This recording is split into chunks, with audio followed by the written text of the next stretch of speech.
it's Alex on the block, and today I'll be talking about the top 10 books by Asian authors that are high on my priority list of books to read sometime in the future. So some of these books have been on my TBR for so long now, but I've just forgotten to actually read them. But some of them are actually new. I've just added them to my TBR list. So yeah, let's get right on it. So the first is The Silence of Bones, which is a historical fiction mystery thriller book, and it's set in 1800 Joseon, Korea, and it's about this girl who is 16 years old and her name is Sol, and she is tasked to help this young and I guess popular inspector to investigate this death of a noble woman, and they kind of form this unlikely friendship, probably because of their investigative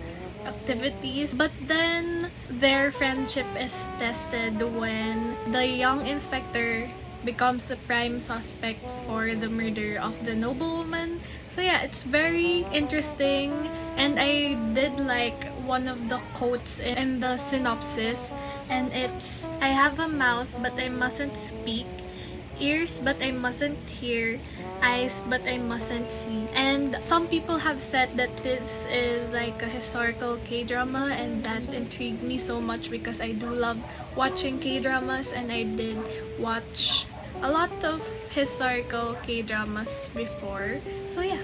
And then the next one is Pachinko, and this book has been in my TBR for so long now, and I feel like I was supposed to read this in May, I think. Yes. And it's a historical literary fiction set in the 1900s, I believe. And it's about this girl, Sunja, who falls in love with this wealthy merchant who she met by the seashore, I think. And then she gets pregnant and discovers that this man actually is married, and she didn't want to be bought. I don't know what that means yet. Maybe that's how it worked before, but it said that she didn't want to be bought, so she kind of arranged herself to be married to this minister who is on his way to Japan, and I assume she goes with said minister to Japan and raises her son alone. And it says that the dramatic saga will echo down through generations. So maybe Sunja is a very mysterious woman, or she did a lot of things that a lot of people didn't know about because she was alone or something like that. And maybe these secrets are going to be revealed throughout time. I don't know, but it's supposed to be a very heavy but very moving book, and I'm so excited to read it. I just have to remember to read it. So the third book is also a book that I was supposed to read in May, and it's Shadow of the Fox, and it is a young adult fantasy, I believe. Yeah, I think so.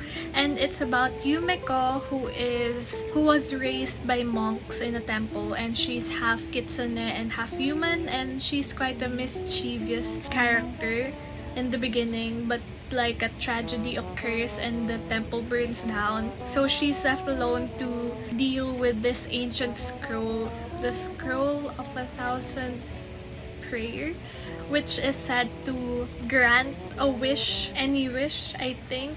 So this dragon grants any wish so long as you have the scroll itself. So she's the one who protects the scroll now, but then she encounters this guy who is like a samurai from this mysterious shadow clan, and I think there's a conflict that's going to happen, and they will have to ally together to survive. So yeah, very exciting, and a lot of people did say that it's kind of like an anime, which I love. Recommend some anime shows to watch down below because I need more animes to watch. The fourth book is The Empress of Salt and Fortune, which I've been seeing a lot on Twitter, mostly because it has a gorgeous cover, but a lot of people did say that it's a very good book, that it's like very feminist, I think. It is said to have the heart of an Atwood tale and the visuals of a classic Asian period drama. So it's an adult fantasy, and I think it's in the perspective of the handmaiden. So this young royal went to the south for like a political marriage, and the book discusses how she rose to power and stuff like that. And I think, as I said, it's in the perspective of the handmaiden, which is quite an interesting take. Anyway, it's also said to be a feminist high fantasy, which I think is very fascinating. That's why I also want to read it.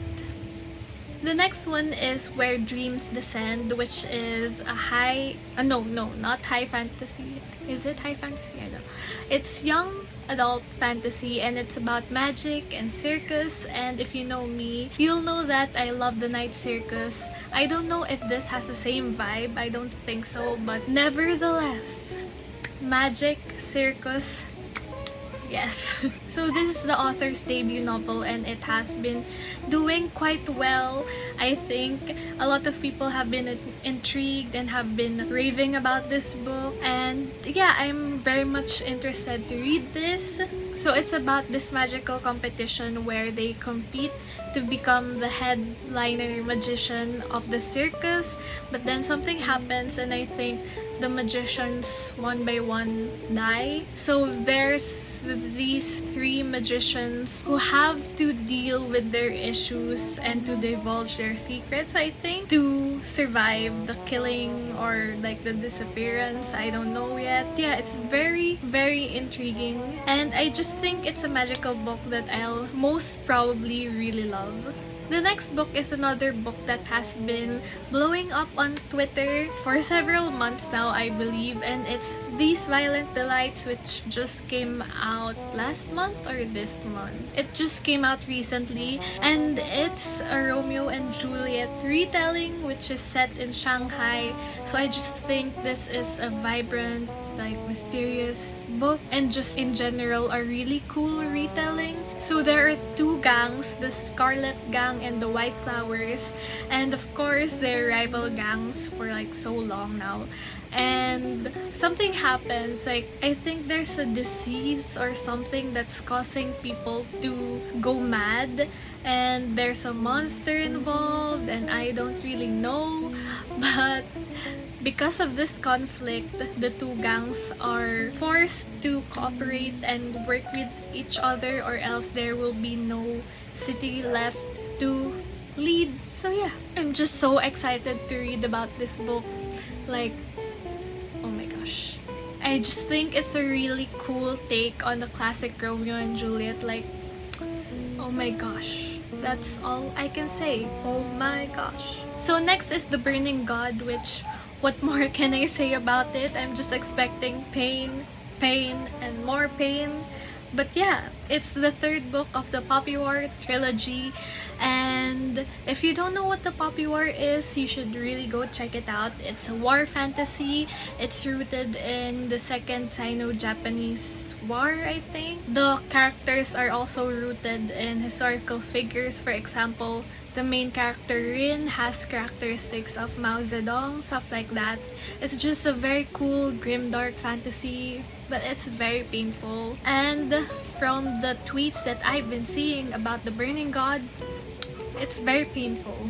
So the next one is also a debut novel, and it's a romance, and it's The Last Tang Standing, and it's about Andrea Tang, who is this successful Chinese-Malaysian lawyer who has all these friends and who has this cool house, but because of familial expectations and stuff like that, like her family expects her to get married, but she's like a strong independent woman. So it's essentially about familial expectations and all the drama in her life, but it just sounds like such a great book. Plus, I did love reading Crazy Rich Asians, and this book has been compared to Crazy Rich Asians, so I want to give it a try.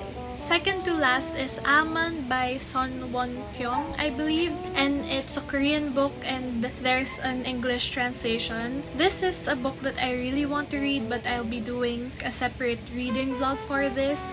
So this is a coming-of-age story that also deals with mental health. So I just think this is going to be a very moving book, and I'm excited to read it.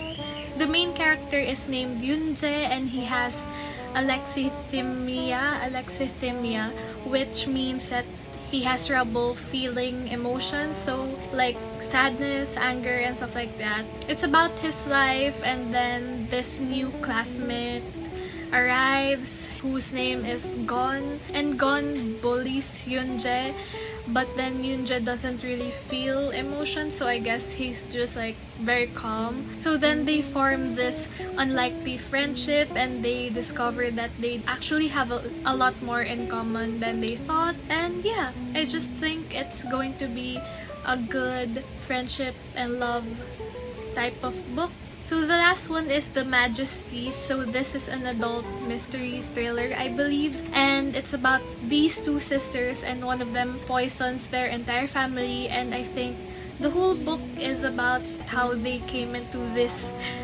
ending, I believe, like why the sister decided to poison her entire family, like decided to kill all of them. So yeah, it's like very interesting, and I'm excited to read about all this dark secrets in the family stuff like that. It's interesting, but it also has varied reviews on Goodreads. Like some people really didn't like it, but nevertheless I want to give it a try because the plot just sounds so promising. So yeah, those are the 10 books that I really want to read. 10 books by Asian authors that I really want to read. Let me know if you have other books by Asian authors that you really want to read, and I might just check them out. So yeah, thank you so much guys for watching. Leave a like and a comment and subscribe. You know the deal. Bye! Look up from your telescope, take me on this journey home. I don't wanna wait no more. Lay me down behind the moon, tell me you'll be on real soon.